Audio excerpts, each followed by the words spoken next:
Welcome back. This is Kate Andee, with the Gutsy Gals.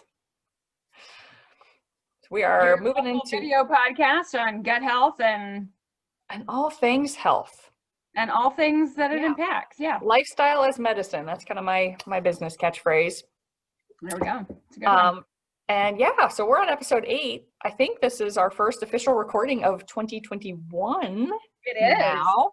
And we have hit a realm of topics from nutrition and IBS and depression and stress, and we've talked sleep and poop and all kinds of things. And so what I wanted to talk about today is actually I want to get to kind of focus on Andee's know-how and knowledge again, because in talking with people just in general life and some of my clients and some of people in my Facebook groups, while there are, as always, kind of a realm of New Year's resolutions around health, there's a lot of people who are like, well, I want to start running, or I want to run a marathon, or I want to do an OCR. I'm rocking the Rugged Maniac here. That was my first one that addicted me, got me introduced. So I thought it'd be time, let's hit one on running or exercise, but kind of with a focus on the people who are trying to run specifically, since that is a very common resolution. Big common goal is I'm going to run a blah this year. Yeah, or I want to start running to lose weight, or I want to compete, or I just want to finish. So I thought we could kind of hit a little bit about sort of like some first things, some bare basics if you've never run before, some things that are important to know. If you've been running for a little bit, what's kind of the next step to kind of up your game, and then some things that we can talk about, like if you're already been running for a while but you're trying to boost your PR a little bit. Yes. And Andee, you have an amazing background as a personal trainer for elite athletes. Yes. So I thought this would be a great time to pick your brain for not only our audience, but I'm going to pick your brain. Perfect. Well, even though I'm a personal trainer, I'm sorry? You can pick it, just don't make it bleed. I only have an hour, so I'll be kind. You won't make it bleed in an hour. Because even though I am a personal trainer, I have done some OCRs. I grew up playing soccer and running. It was definitely never at that elite level. Yeah. So there's definitely knowledge there that I've learned, but I have also learned in the nutrition world, what you learn in textbooks doesn't even scratch the surface of those real life things. And actually, this was kind of interesting. It was something I know you and I had talked about before, and I was watching the Spartan Games, I think it was, that they just did like 4 seasons of all these elite athletes.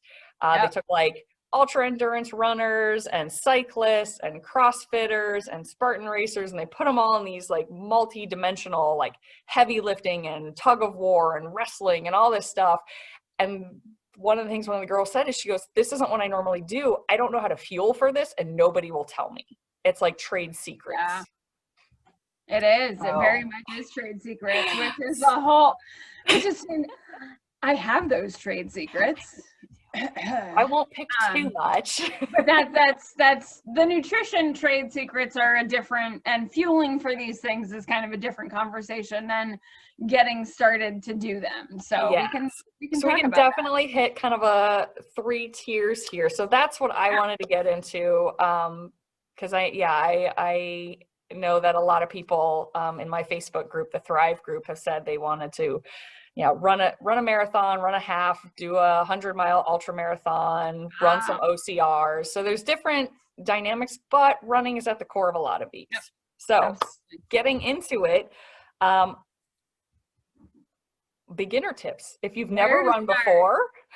So I cannot stress enough the importance of the very, very, very first thing that you should do is go out and get the right shoes for you. Now, I don't mean go to Dick's or wherever and get your favorite shoes that you like the most, that look good and fit okay. I mean, if you're gonna run, go to your local running shoe store where there are people who are trained enough to be able to help you look at your foot mechanics, look at your feet, Oh, and look at how you run and walk to get you in the right shoe for you. I'm also gonna pause for a second. I want to go grab, I have 3 different pairs of shoes for running in 3 different styles of running. Yes, that's So also let me very grab those. I'm going to pause the recording real quick so people okay. don't have to wait Do for it, do that. it, do it. Yeah. One moment. Okay. And All I'm right. back. So Okay. I will show off my shoes. Now, just for those of you who are new to this, again, this is a little, once you get more into it and you need to refine, but I will just explain, like I have my regular running shoes when I'm running out on the streets. I have a second pair of shoes for if I'm doing a workout that includes running, like HIIT intervals or AMRAPs, or like I'm hopping on a treadmill and then lifting weights and back and forth. Yep. And then for my OCRs, I've got really, really grippy shoes. So Yep. we can talk about kind of the difference of these and what we're getting into, but the bare basics, as Andee's saying, is you need the right shoe for you. So Now, and what I'm going to say, the right shoe for you can vary. And I'm not saying just go get what's comfortable, because, and I'm not saying just go get what the person at Dick's says, oh yeah, it looks good. Because when you're running, running is actually, from a mechanical perspective, you are literally jumping from one foot to the other. You are you have a, when you run, you have a period of time in which you are literally both feet off the ground airborne, and you land on one feet, both feet off of the ground airborne, you land on the other feet, both feet off of the ground. So it's a different kind of thing. Now, exactly. Thank you, Kate. And when you're doing that, you also have, there's different parts of the gait cycle. So you have heel strike, which is when the heel of your foot hits the ground. You push forward onto your midfoot, and then you have toe off. So heel strike, midfoot, toe off. Heel strike, midfoot, toe off. So for every one of those jumps in between in the air, your foot, when it lands, is doing this heel strike, midfoot, toe off, heel strike, midfoot, toe off. You don't want to have a heavy heel strike. Okay. I was saying, now from what my learning and my own personal experience, okay, continue. So, heel strike discussion. Right. And that's a running mechanics issue. So when you're, for most runners, when they first start out, because running is a different motion than walking, and walking has more of that heel strike, midfoot, toe off, heel strike, midfoot, toe off mechanics. When you run, you really don't land with a heavy heel strike. You really land more with a flat heel midfoot push off. I'm gonna do like a pancake hit, right? So it's more of a pancake hit. It's almost the balls of your foot almost. And then it comes off. So you're gonna land with, yes, like if this is your shoe, instead of hitting down like that, man, it looks so big, right, and compared, right? So instead of hitting down like that, you kind of want to aim for like a, is that what you're saying? Kind of mid strike, yeah, to toe. Now and that is mechanically different than walking. So part of the real important thing with getting the right shoe for your foot is your foot is not just one solid piece of foot. You actually have your heel, your midfoot, and your forefoot. And those 3 pieces of your foot have independent functions as part of the running mechanics. So if you don't have enough arch support, you're going to overpronate. If you have too much arch support, you're going to oversupinate. So your foot might fall in too far. Your foot might not be able to fall in far enough. Yeah, and one of the things I learned, like if you look at the back of your shoes, you don't really see it on this one because I've worked hard to correct it, but you can see like a major wearing on one side of the shoe or the other if you, yeah, tend to roll out or roll in, and that, yeah, can kind of give you some clues. Do you not have a nice even foot strike, and are you pronating? Because that puts a lot of pressure on the foot, which ricochets up to the knee, to the back, and so Bingo. on. Exactly. So check the backs of your shoes. So check the backs. That's a great starting point. as well. And also, here's the other thing: if you're wearing your sneakers, if you're wearing your tennis shoes as like knockarounds all the time, you want to have a separate pair that you keep for running, because the wear and tear that you put on those shoes for running is enough that you can take those shoes and then they can become your knockaround shoes. But if you have a pair of knockaround tennis shoes, those are probably not, they're probably already too worn out to become your running shoes. So, and it doesn't need to be a huge investment. You know, a good pair of shoes that are right for your feet can be very inexpensive. If you're me, they're not, because there is literally one shoe that it's hysterical. There is one shoe that works for my foot, just because I have a anatomically rare foot type, just as how it is. Figure. It's you, Andee. Well, no, it's just Andrew actually has the same foot. Oh. Yeah, it's bizarre. So there's like literally one shoe, and that's the shoe that we both get. So in some cases it's not cheap, but typically speaking, for the 80%, something that's going to be within hitting average. Yeah, on average, you're going to be able to find something that's within a reasonable budget that's going to be good for your shoe, good for your foot. Yeah, so kind of just to summarize that, first thing, absolutely, because of our natural propensity to walk heel strike, and because of the fact that most of us are kind of out of alignment just because of life and things, it's very important to have the right shoes and have a trained professional help you realize what you're doing and what your gait is, so that you can have a shoe that's going to protect your foot and your ankle, because that stability, again, goes all the way up. Waves all the way up the body. That all the way up is what we call the kinetic chain. Yes, I love the kinetic chain. It's fascinating.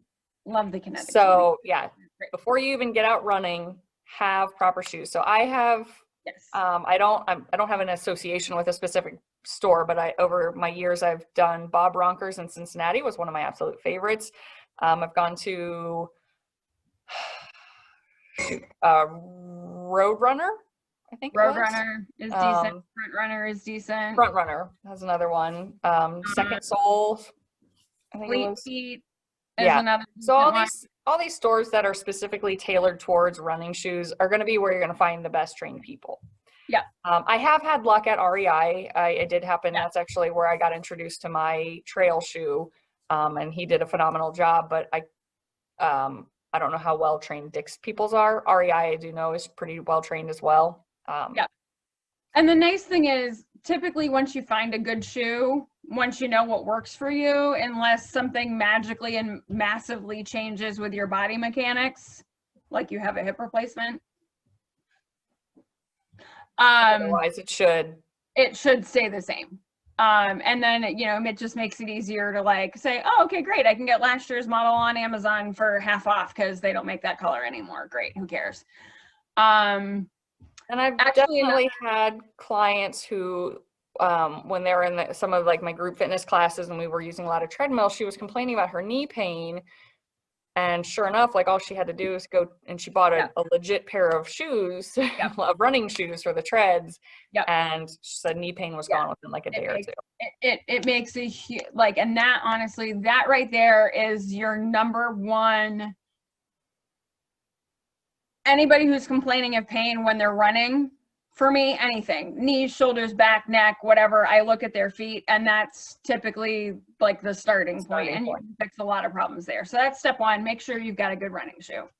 Step two, start low, go slow. The worst thing that you want is to be like, I'm feeling good. I'm feeling good. I'm 3 miles from home and I no longer feel good. And I'm 3 miles from home. So, personally, I recommend starting out somewhere where you have flat surfaces. And I also recommend trying to stay in an area that has sidewalks, or if you're gonna run a little bit out away from the edge of the road. Wear reflective gear. Please wear brightly colored clothing. Do all of the safety things. But And the reason why is as you get closer to the edge of the road, or if you get closer to the edge of the sidewalk, it naturally slopes down. And so if you're running on a naturally sloped surface, even if it's only sloped a little bit, you're actually changing your mechanics, because now you have one hip that's lower than the other, and you're running with one leg shorter than the other and one leg longer than the other, and that's going to like make your back angry and everything else angry. So try to run, you know, on the inside of the sidewalk. If you're running on the road, try to stay a little bit more away from the edge of the road where it meets the grass. Try to give yourself a little bit of space so that you're on that nicer, flatter surface. Same thing goes for any trails that you're running on. You want to try to stick to the middle. Even if some, you know, like if nobody's coming your way, run in the middle. It's fine. If somebody's coming your way, move over. It's the nice thing to do, but feel free to go back to that center of the path, because here again, you're going to do wonders for your hips by staying on that more level part where you're getting even ground. And the other big thing that I see with a lot of runners, especially early on, is what you're doing with your upper body is just as important than what you're doing with your lower body.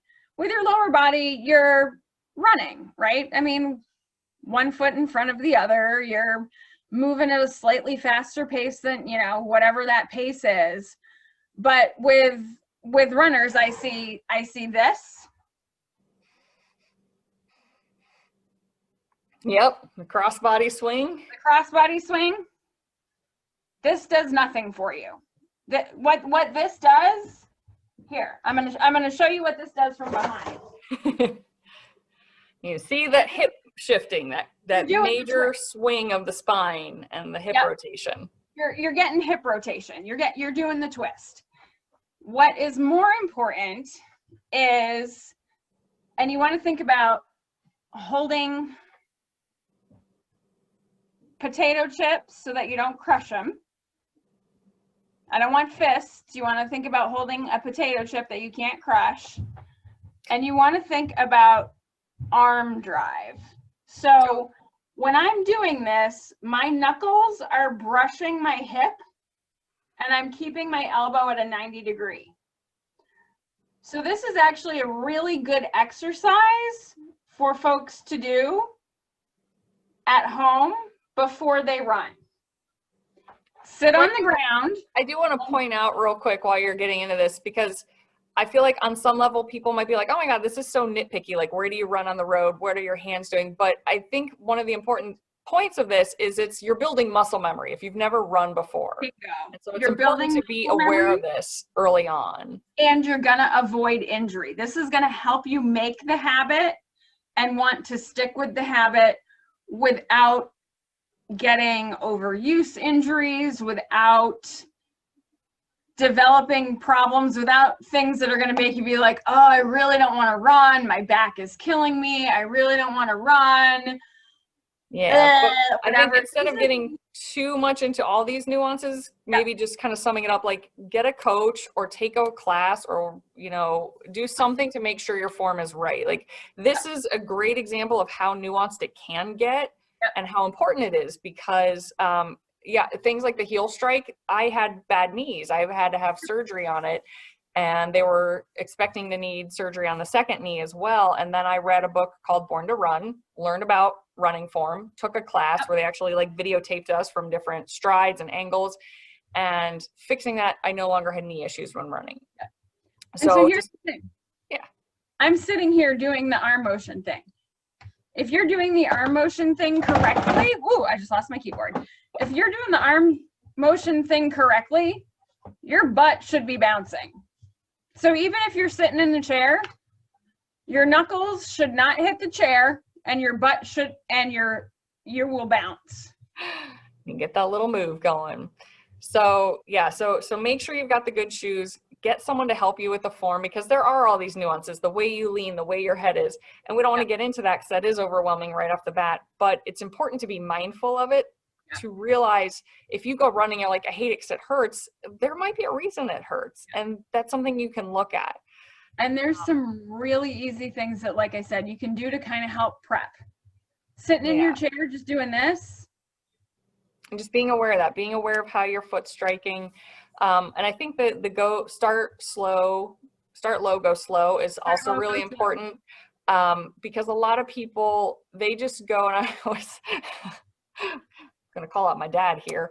He wanted to get into running because I was doing it, and he thought maybe he could train up and go for an OCR. And so we discussed doing intervals. And so it's supposed to be like, let's walk, let's jog, and we'll get to the details. But in his mind, I don't jog, I run. So he'd run till he was exhausted, then he'd walk. And then he'd run. So I hear this, a lot of people are like, oh my gosh, I start running and I can't even make it more than like a minute and I'm dying. Like, you can slow down. I gotta tell you, shrink the pace. It's okay. Slow. Couch to 5Ks are great. And I say that they are great because you run for a minute, you walk for 4 minutes. You run for a minute, you walk for 4 minutes. You run for 2 minutes, you walk for 3 minutes. You run for 3 minutes, you walk for 2 minutes. It actually builds you up in a methodical way. Now, if you can go faster than that particular couch to 5K is going, awesome. But it's a very metered and progressed way to start out.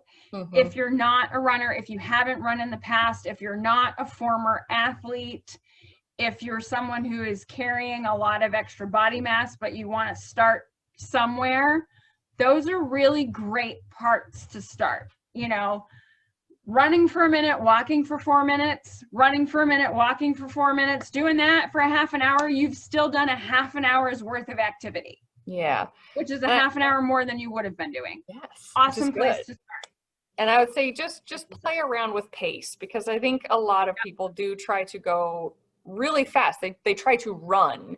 Mm-hmm. And yes, you can interval that and you can improve, but also don't be afraid to try to pull it back, take smaller steps, move move the rotation of the, just move a little more slowly and play with that, play with stride length and find what feels kind of most comfortable for you. But yeah, just be aware, like a lot of new people just kind of run out the bat. It's okay to jog. It's okay to go a little slower, take breaks to walk, listen to your body.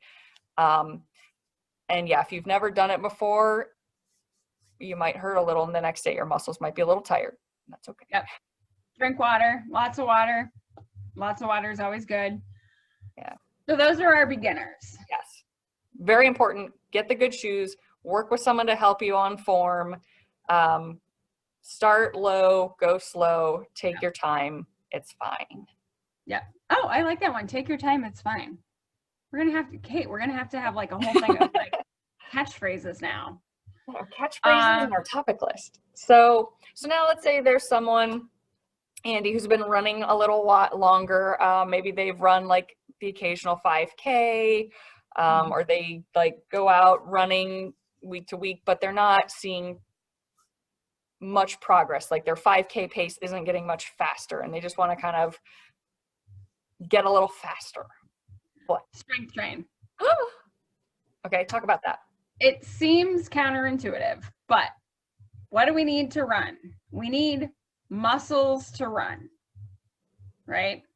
It's what powers the actual running activity. If you have two things, muscle strength and muscle endurance, both of those come more with strength training than they do with just running. Glutes, glutes, glutes, glutes, glutes, glutes, glutes, glutes, glutes, glutes, hamstrings, glutes, glutes, glutes, glutes, core, glutes, core, glutes, core, core, glutes, glutes, glutes, glutes, core, glutes, core, hamstrings. Did I say any of those things? So I'm supposed to work my what now? My glutes? What are my glutes? So your glutes are your butt. Your glutes are supposed to be your primary movers in all upright activities. Allow me to say that again. Your glutes are supposed to be Your primary movers in all upright activities, especially running. What do we do all day? We sit on them. Stretching them out and making them weak. We stretch them out, we make them weak all day long. So, and that's so important. I used to joke with one of the trainers at Lifetime. I said, I'm going to do a class called Guts and Butts. And you can choose the workout style or the nutrition style. Because if you work out, your glutes and your core are some of the most critical things to all the knee pain, back pain issues we have. My back pain, a lot of it stemmed from weak core and weak glutes. And then we'll do the nutrition side, because your digestion and your elimination and your gut health, like that's all important. He's just like, that would actually be really good. You're right. Everything does seem to stem from weak glutes. But anyway, so there is this idea that strength training, I'm trying to go faster. I don't want more muscle mass that's going to slow me down. So you're not necessarily needing to build muscle mass. You don't need to say, hey, let me go ahead and slap 5 more pounds of muscle on each glute. No.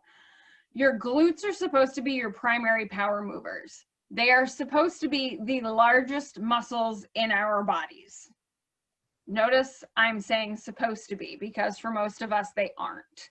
For most of us, our hamstrings have taken over, our low backs have taken over. I cannot tell you how many people can't even find and fire their glute correctly. If I say, fire your glute, and they're like, I am. And I'm like, no, you're not. I want to see dimplage. Clench. Clench. Bring them together. If you can't do it one-sided, bring your other leg into a figure 4. Strength training your glutes is of the utmost importance. That is like, so in terms of what I do when I like intervene, if I am assessing someone and trying to help them improve their running time, first thing I have them do is I'm looking at, what are you doing up here when you're running? Second thing I'm looking at is, what are your glutes doing? Can you even find them? Are you using them when you run? Because I can't even tell you how many people are just running solely on hamstring strength, which let's just talk about how bad that is. How tight runners are. That's notorious. Tight hammies. Yeah, tight hammies and like,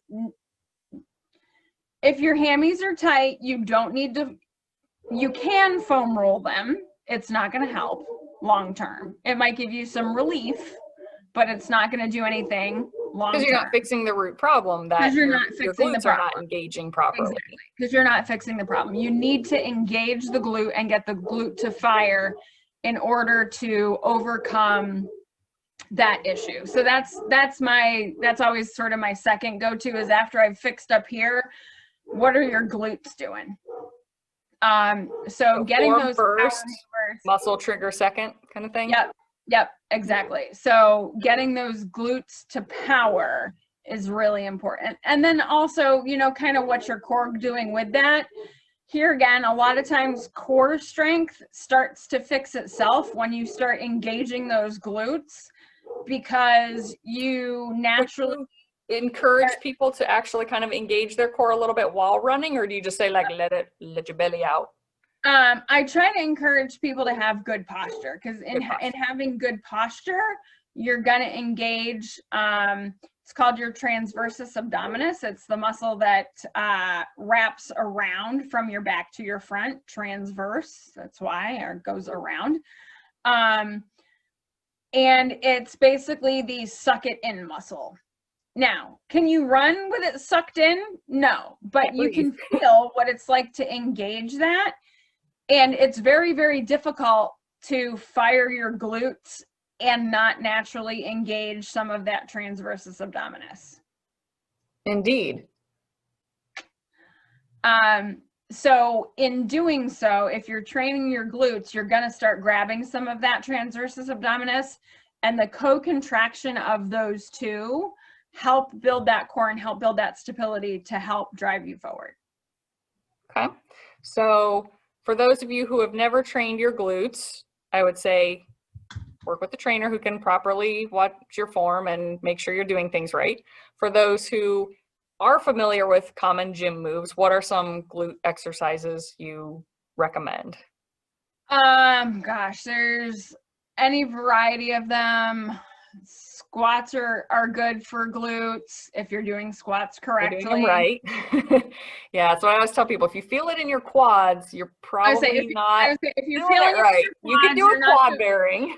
I would say if you're feeling it in your quads, you're not doing it right. Squats are actually a butt move. They'll And engage the quads, but yeah. you should have a sore tushy the next day too. Yeah. Starting squats, Mark Repito is a great place if you don't know. If you're not sure you're doing a squat correctly, he's a great way to find out if you are. And there's some good tips to help kind of figure that out. Other good exercises for squats are bridges and a marching bridge. Mhm. So lying on your back, feet bent, lift your butt up. Very suggestive move. And then can you march? Mhm. And when I mean march, I mean keeping your butt elevated and not letting your hips drop. So keep the butt elevated, lift one leg, lift the other leg, lift one leg, lift the other leg. So there's all sorts of different exercises that you can do to train the glutes.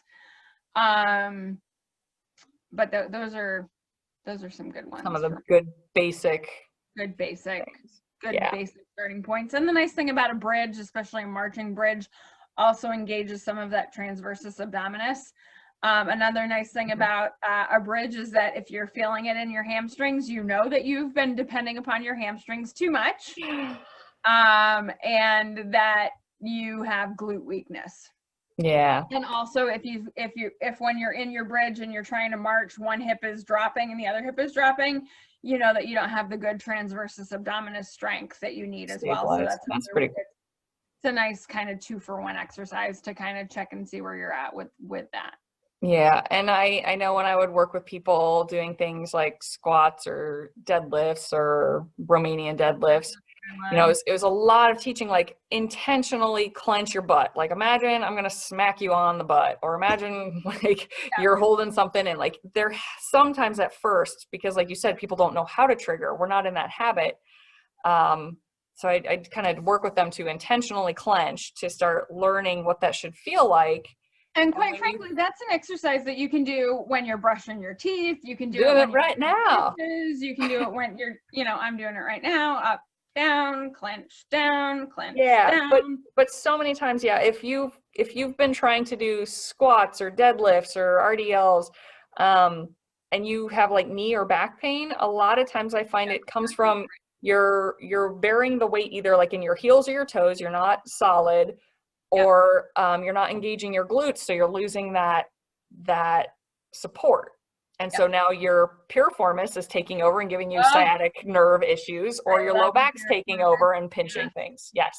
Yeah. So if you've been doing these workouts and you're like, my back hurts, you're probably work with a trainer to be sure, but you're probably not firing your glutes the way you need to be. And so your back and knees are trying to compensate for you. Yep. And you can do glute squeezes all the time. You can do them sitting down. You can do them standing up. You can do them doing the dishes. You can do them single-legged. You can do them. I mean, you can do glute squeezes all day long. And I encourage you to do glute squeezes all day long because finding those muscles and finding that firing pattern can take a long time. I mean, let me just tell you about the party my physical therapist threw the day that I found my glutes again after my hip replacement. It was like, oh my God, she found her glutes again. I was like, beauty is so important. Believe me, it was like, okay, it's there. We see that this muscle is still there. I couldn't find it to fire it. And when I pathway, and that can't be, I cannot tell you how important that is. So strength training in general. Do it. Now, so is that okay to then like pick up little 2-pound weights and start doing squats?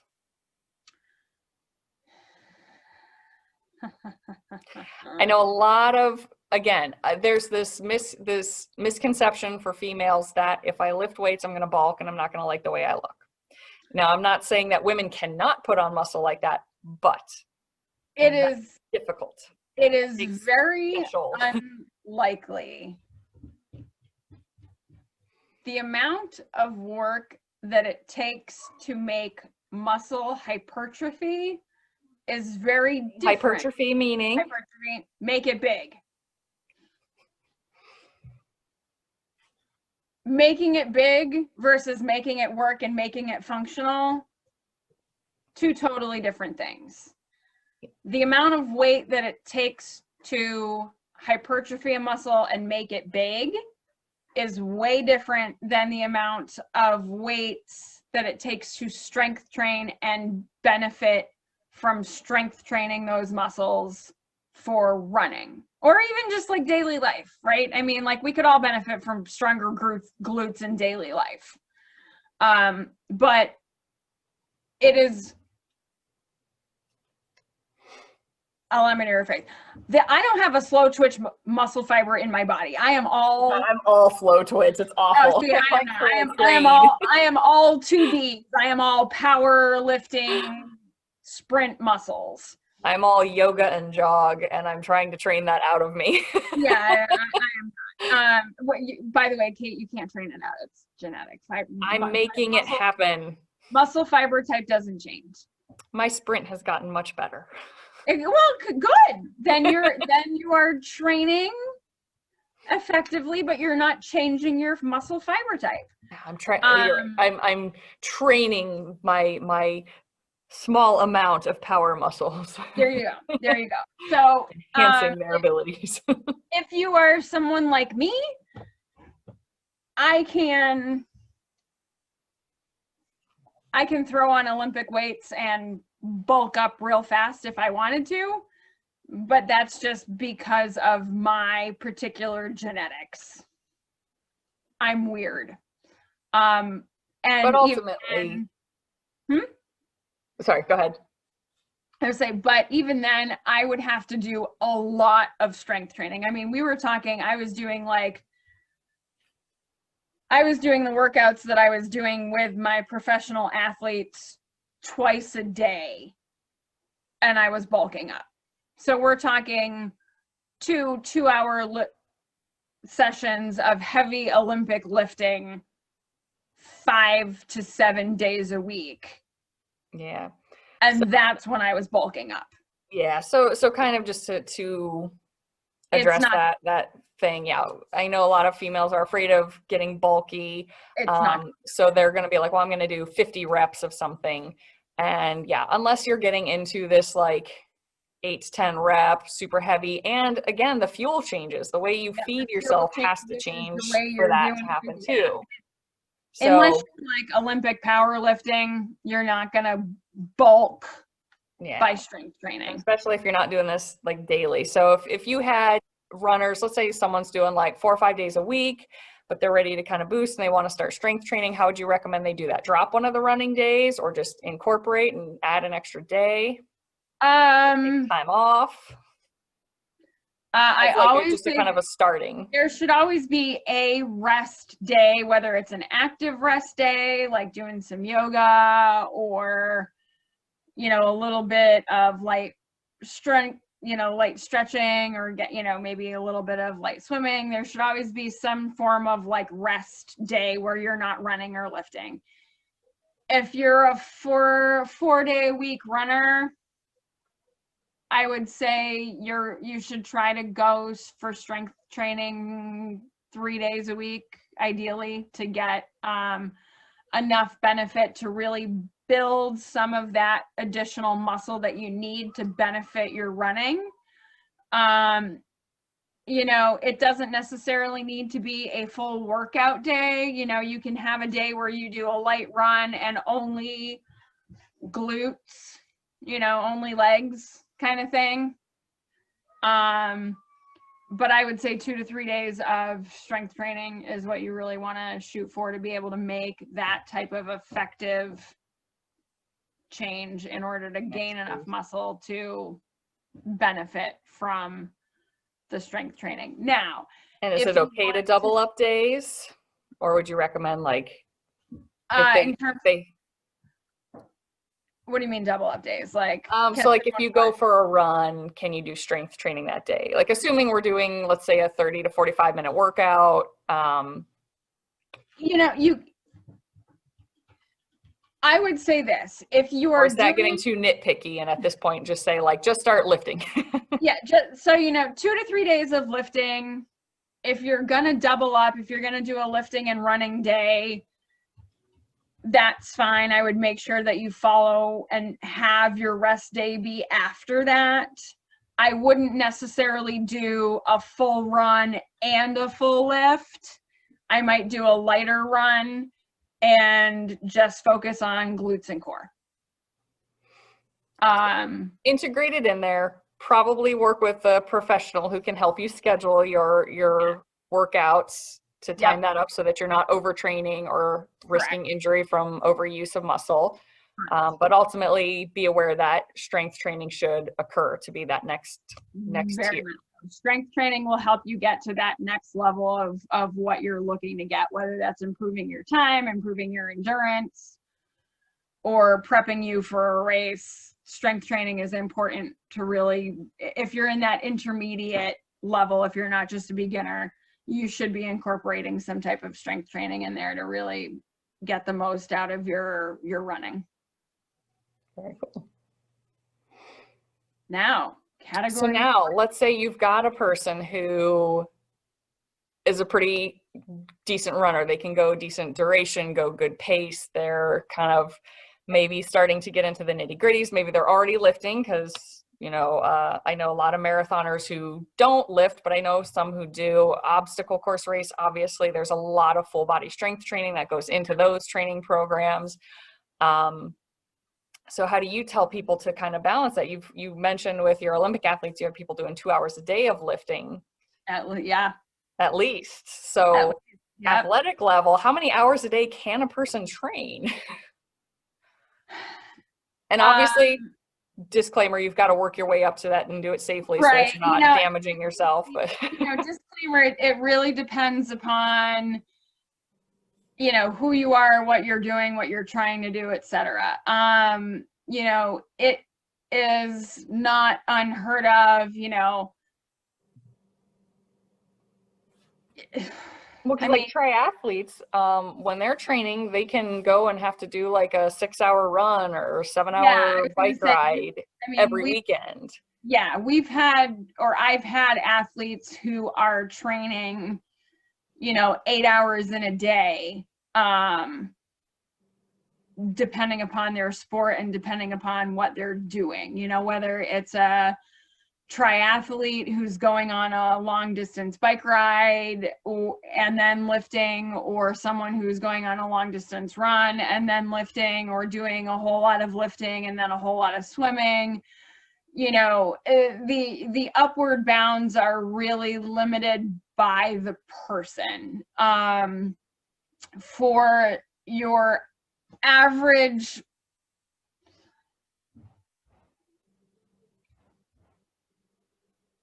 elite level, semi-professional, like hardcore, you know, your folks that are doing your Ironmans, your folks that are like, I am a triathlete and they do multiple triathlons, or I am an OCR person and they do multiple OCRs, or I am a CrossFitter and they, you know, compete. I mean, realistically, it's not out of the realm of possibility to be able to do 2.5 hours of heavy lifting and then an hour of high intensity cross training with sprint conditioning, and then a 2-hour long distance endurance piece as well. So I mean, realistically, I've had people that it's like, okay, today's your 8-hour day and we're gonna do this, and this. Great. Most people don't do that. Yeah. Well, let's take it back to the running then. That's kind of where what we're focusing on, because we could get into diverse training skills needed for a triathlete versus a marathoner versus an OCR. Right. But so if you've got someone who they've got a pretty solid background in running, they strength train to try to help with that. What are things they can do with their running protocol specifically to also help enhance their performance? So I think one of the biggest things that runners miss is interval training. And I can't tell you how important interval training is for your runners, for your long distance runners. And what I mean by interval training is like basically sprint training. So even though you might be a long distance runner, getting out there and doing sprints that are, I sprint, I'm thinking if you're out on a track, you sprint 100-yard dash and then you jog the remaining 330 and then you sprint 100 and then you jog the remaining 300 and then you sprint 100 and you jog the remaining. So that type of sprint and recover. Yep, sprint and recover. You can run with a weight vest. That's another great way to up your running game as well, because now you're running with additional weight on your body. You can't breathe as well. You can't breathe as well. Don't get me wrong. You cannot breathe as well. I felt so badass after finishing my first weighted vest run. Though I was just like, yes. Right. Even though I was like gasping and dying, and I had to take breaks to walk, but it was empowering. Another thing that you can do is sled training. They're called weight sleds. You wear a harness, you throw weights on them, and you sprint and you tow these weights behind you. In my case, last time I did sled training, it was for real in the snow with an actual sled and a 35-pound toddler in the back. And I was not running, I was slogging through snow, but I was like, God, this really is sled training. I think this is how someone came up with this. How they came up with it. So ultimately, it sounds like you're saying basically, if you're running to run, you need to push your heart rate, endurance, and or muscle boundaries at points with this. Yeah. So Yep. even if you've been heavy lifting and doing kind of your Olympic lifting or CrossFit lifting or squat rack work, and you then go out and do like a 10-mile run or 5-mile run, whatever, it's important to also incorporate either making the musculature work more by putting on a weighted vest, make the cardiovascular system work harder by sprinting. So would hills be? I would say and that was where I was going to go next, is hill training. I love hate hills. Yeah, love hate hills. And the reason why I say love hate hills is because going up sucks. Going down is nice. Going up sucks. Going down is really nice. Going up sucks. And like every time you go up, you're like, this is worse every time. But hills are another really great way to do that. And there's a variety of hills. You can do short, fast, steep hills. You can do long, slow, gradual incline hills. You can do hills on the side of Antrim Park, where there's everything from like a vertical like this to a nice, like more gradual. So mix it up in one way or another. Mixing it up as well. If there's some place where you have a variety of places that you can do it. Stairs are another nice alternative if you're a runner and you have the opportunity to kind of looking at like cardio cross training. It's kind of a cross training thing, but it kind of does some of that same different challenge to your muscles as well as a different challenge to your cardiovascular system. Now, because I've read a couple different things, like when I first learned about like Tabata training, it was very specific that it's 20 seconds on, 10 seconds off, 8 rounds, and then you were supposed to be done. Is there some validity to that or anything? It's kind of like you do what your body's able to do. Do what your body's able to do. The way we used to run Tabata training was literally as fast and as hard as you can go for as long as you can, and then your recovery period until your resting heart rate returned to normal, and then go again. So there's not some magic ratio of work to rest time or number of rounds, so long as you're listening to your body, being mindful, fueling and recovering well so you don't injure yourself. Yep.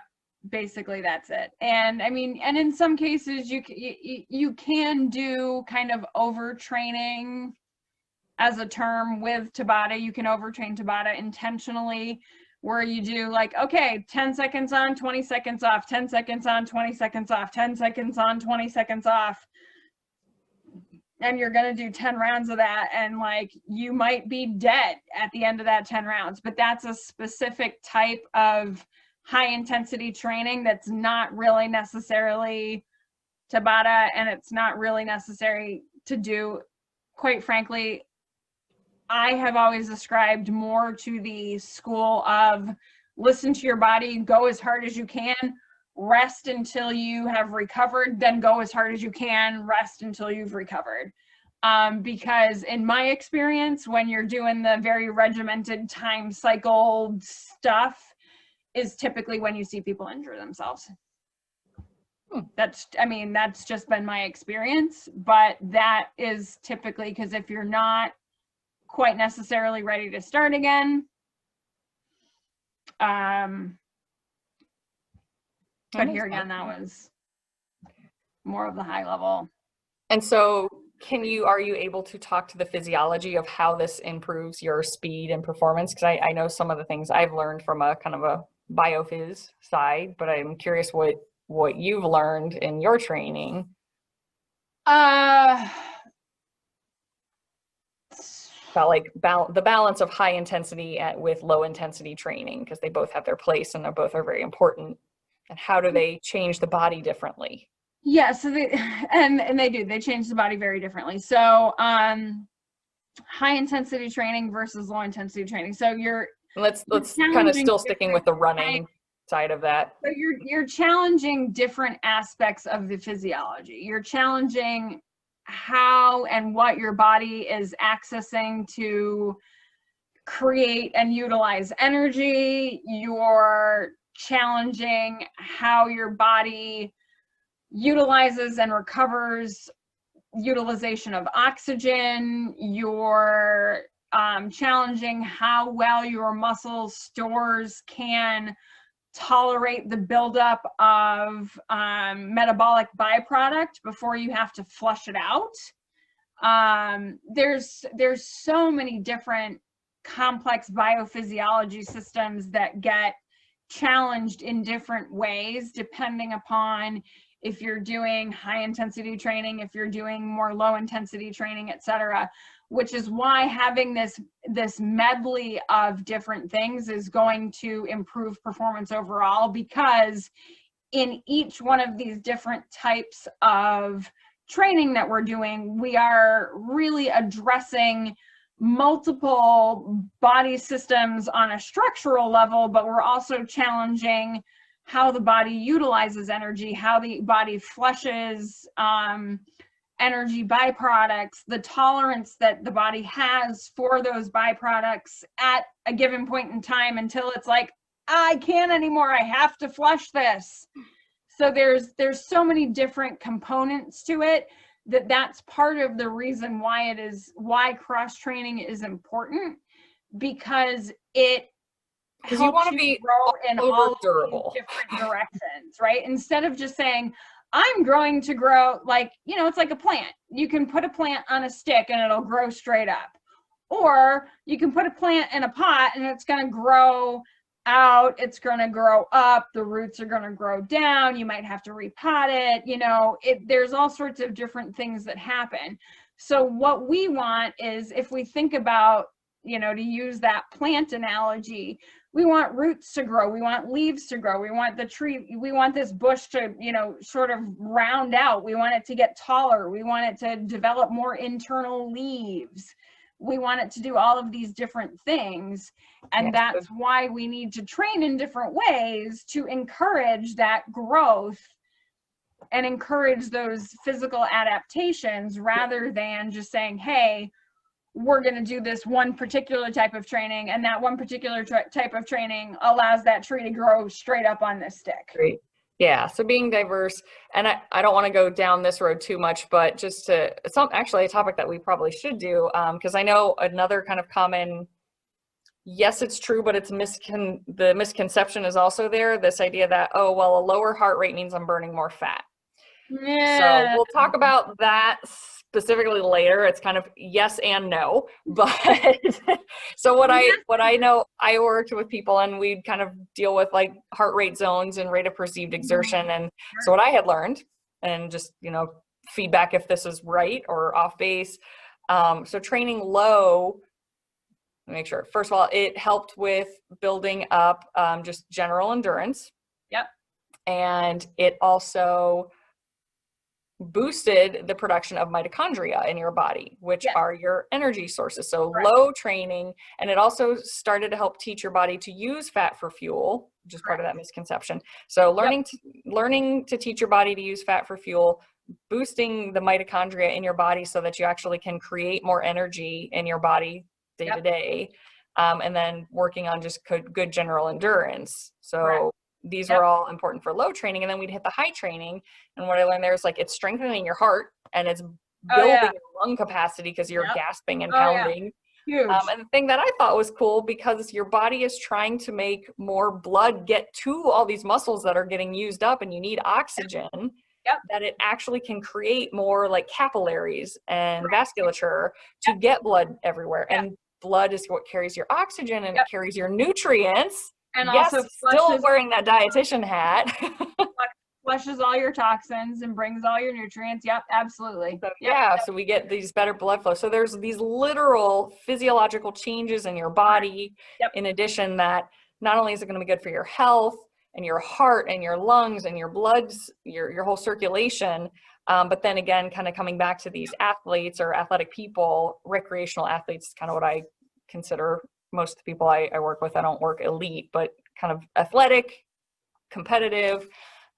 So yeah, again, getting these, it's going to be the stronger heart, the better lung capacity. So training in both systems that's an important point. So what would you tell someone about how to balance it? Because I've read different things on that. I've had some trainers, it's like we literally were grinding 6 days a week, and then we might do light like hit training and heavy lifting and boxing, and then we might do light cardio in the end of the day, for like the second workout later in the day, as sort of recovery workout, but other days it was sprints. And then I've read more about Phil Maffetone, and he recommends like 80% of your training he works not with all athletes, more like marathoners and triathletes, where his belief is 80% of the time we should be at a very low heart rate and really focus on that aerobic conditioning and only do about like once a week comparatively doing sprints, or maybe even once every other week doing sprints, which to me just drives me crazy because I'm like, I want to do more, but I don't know. I'm not that elite level.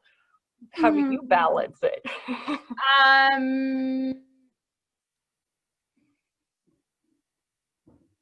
If we're talking specifically about running, yes.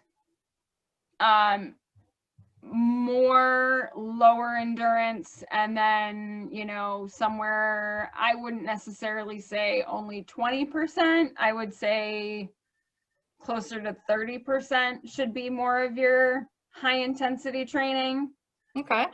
And it doesn't necessarily need to be it doesn't necessarily need to be broken out on a week by week basis. Like we would break it out on almost like a daily basis. So you would do the first 20 minutes of your workout would be that high intensity chunk of whatever your workout was. And then the remainder of your workout would be more of that aerobic zone,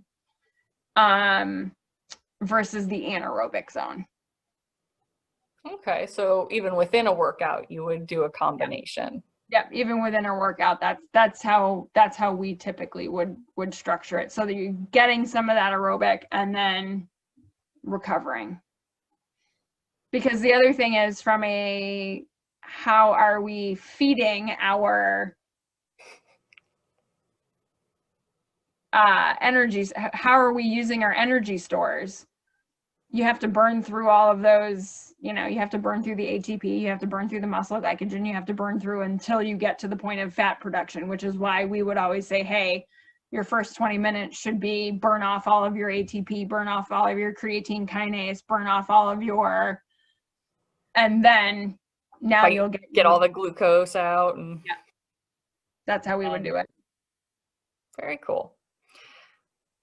So I guess if we summarize all of that, you want to start from the ground up, good shoes, good footfalls, good form and posture. Yep. Then move into start strength training. Once you got your running routine down, get some strength training, specifically lower body and glutes and core. And then start incorporating variety and intervals and add in sprints and pulls and parachutes and hills and parachutes.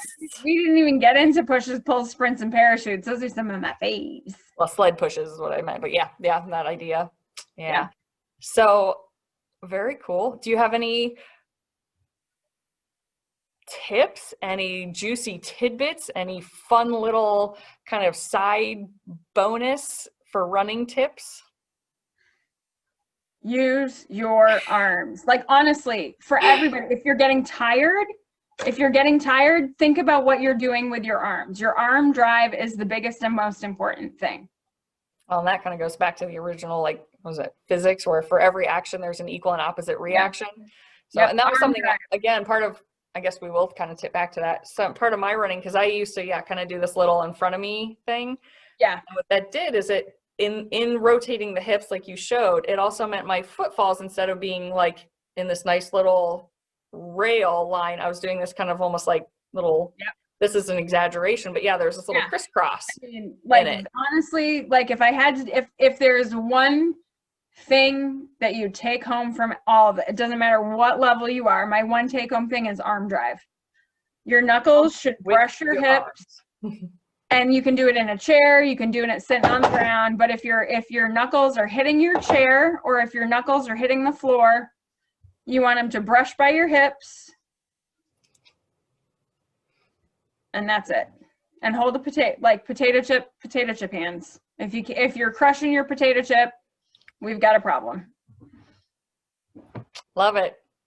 Well, thank you, Andee, for sharing your sports expertise and your personal training, elite level trainer here, the Olympians. So I appreciate it. And I look forward to picking your brain more on all of that, because I find it fascinating. And I had originally hoped to podium this year in the OCRs, but 2020 kind of threw me off my training routine. So we'll see. I just want to do the best I can this year.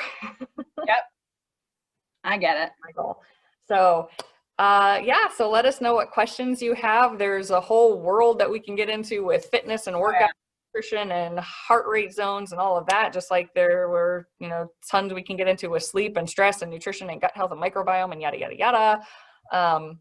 So let us know what you want to learn, what your goals are for the year, and where you might need a little help and a little guidance. And maybe we can at least point you in the right direction of some names and some tips.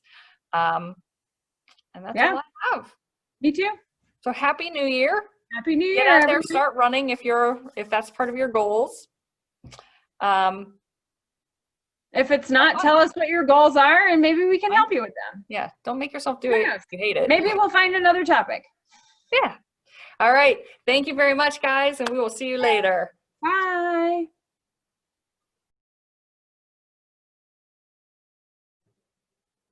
Hey guys, a little bonus ending here. This is something we mentioned at the beginning, and I forgot about till after Andee hopped off the Zoom chat.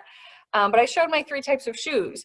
So at the beginning of that chat, we discussed how it's important to get the right shoes for you. So another aspect of that is also to make sure you're getting the right shoes for what you're doing as well.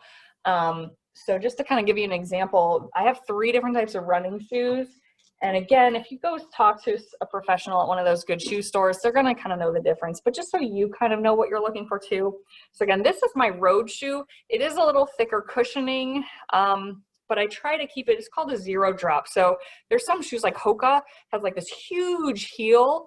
And I find that the people who like that best are heel strikers. So I'm open to listening to something else, but I try to get one that's mostly flat across the bottom. So you're still kind of going for that pancake we talked about. The shoe tends to run 1/2 to one size bigger than my foot, because when you run, your foot swells and it splays. So this is just my road running shoe. If I'm just going out for like an hour run, this is the one I'll do if I'm going to be on pavement.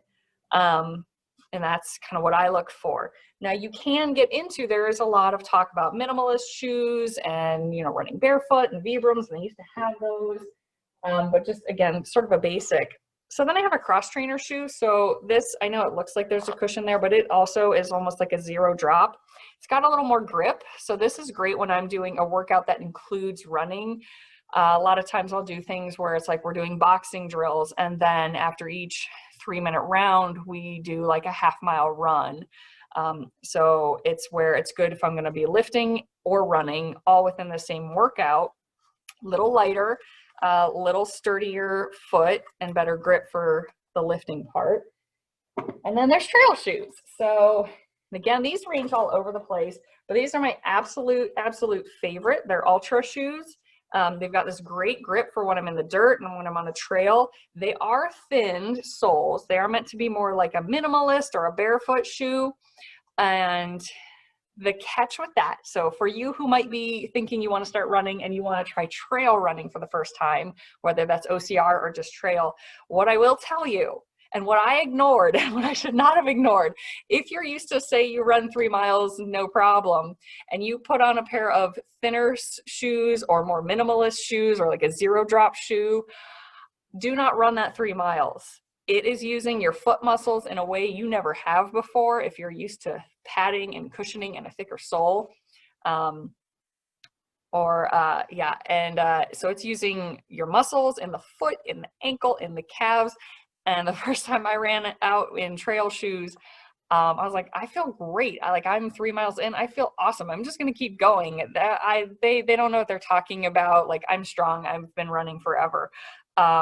That backfired. I was in so much pain the next day, like every little muscle along my shin, in the calf, everything was a wreck. So if you start to get into minimalist shoes, which I am a fan of for a whole other set of reasons, just remember to not push yourself so hard the first time. Take it easy, get used to it. Any shoe needs to be broken in as it is, regardless, and takes time so you don't get blisters, but in this case also so you don't destroy your foot muscles. So just kind of wanted to show my 3 favorite shoes that I've been using, and it's about time to replace.